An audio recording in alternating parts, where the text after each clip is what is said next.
So there's this news story going around about how the TSA has paid a huge amount of money to IBM to write this little application that randomly shows a left or right arrow to the TSA officer at the airport so they know which screening line to put you in. It's a terribly simple program, and the government spent maybe as much as $1.4 million for this application. And there's a guy, he's got an article out there, and he's like, why the government spent so much on something that I could have written in 10 minutes, which I have no doubt about, because it's a very simple thing to do. And so then there's another programmer that's actually made a video where in the actual video, in 4 minutes, he does it with a mobile app. And I said, hey, that's interesting. I wonder how fast I can do it. I've been programming for 30 years. And so this is a terribly simple program. And so I wonder how fast I can do it. So I decided, I'm just doing laundry this morning, and I thought, I've got a few minutes. Let's see how fast I can write such a program. Now, I'm not going to do a mobile app. I'm going to do it in JavaScript because that's what I'm familiar with. But it's the same principle. It's just as simple with JavaScript. I'm going to do it, furthermore, I'm going to do it one-handed here because the other hand, is holding the video. Got my coffee here. I'm ready to program for the TSA now to write their simple program. Hard day's work. So I got some Go Juice over here. Really, I want to prove to you that you too, ladies and gentlemen, can be a programmer for the TSA and make tens of thousands, up to $1 million, writing simple programs for the government, because really this is not only something that's so simple that any programmer can do, this is something that's so simple that virtually anyone can do. So we're going to start out with the web browser here, and I'm going to go to W3C, to the W3C schools. They have excellent tutorials. So we're going to go there, and I'm going to put in JavaScript. Okay, and Google's really good at finishing things for me, and I want to click, there we go, and then I'm going to say what, image swap. That's what I want. So I didn't even have to type everything in. Remember, I'm doing this one-handed. So I'm going to try this code. Now, this is the code they have. As you see, it's just a few lines. This is really all that's doing the work. Everything else is just setting it up. And you can click on see your result, and then you can watch it work. Now, their program just turns this light bulb on and off. That's all they're doing, is turning the light bulb on and off, okay? But this is going to be the basis of my program, where I've got random arrows going back and forth. So I need a couple of more things to make this work for the TSA. The first thing I need is a random number generator, so I'm going to make some space for that here. I'm going to put that in right there at that point.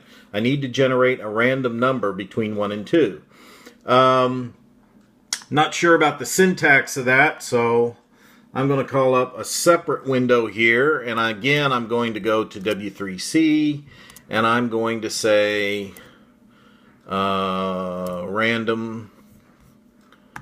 Alright, let's see what we have here. The JavaScript random method, this is what I'm looking for. Now this one does a random number between 0 and 1. I want something that does a random number between whole integers. This does it between 1 and 10. Try it for yourself, so we'll bring up the code. Here we go. I want this line of code right here. That's what I want. So I'm going to highlight that and click copy. Alright. And we'll go back over here to my code. Let's see, the cursor's in the right place. So I'm going to click paste. And it's pasted my code in here. Now I don't want a random number between 1 and 10. I want a random number between 1 and 2. So I'm going to put a 2 in here. Okay. And then they're checking to see if the bulb is on or off. And they're just switching it on and off. I don't want that. I want to know, I want the bulb to go off if the random number is 1, and I want the bulb to go on if the number is 2. So I'm going to say if X is equal to 1, then I want the bulb off. If it's equal to 2, I want it on. So I've got it in there. This should randomly turn the bulb on and off. So I click over here, bulb comes on, I'm clicking, now it's off. I'm just clicking about every half second here. And as you can see, the bulb, as I'm clicking here like this, the bulb is randomly going on and off. Okay, so now all we need to do is put a left and right arrow in here. So let me go back to my other window. Go back to Google. Wikimedia has a lot of free sources, so let's type in Wikimedia Commons, okay, and then let's go with arrow.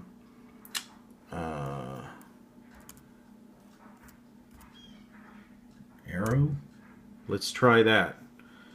Arrow symbol, arrow icons. That looks good. Let's look at the arrow icons that we have available to us. Oh, see, we've got lots of them. So there's a left and right arrow right next to each other. All right. So let me click on that. It's rather large, but that's okay. It doesn't matter. And I'm going to right click and copy the image location. I'm not copying the image itself, but its location.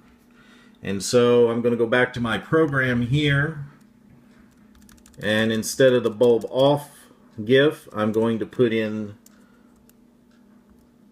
what I just selected. So that's going to be the left arrow. Okay. Now let me go back over here to Wikimedia Commons. Let's get our right arrow, right click, copy image location, and I'm going to go down here to where it says bulb on GIF, and instead of that I'm going to put the source for my right arrow.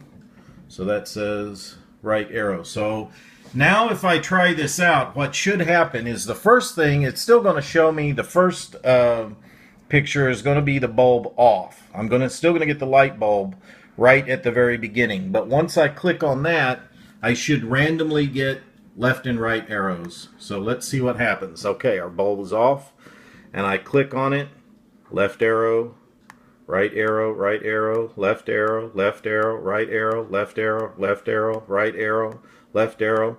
I'm just randomly clicking, and there we have it. We're done. We're done. And even with all the talking and Googling stuff, I'm right at about 8 minutes. So ladies and gentlemen, this is how you too can also make $1 million working for the TSA.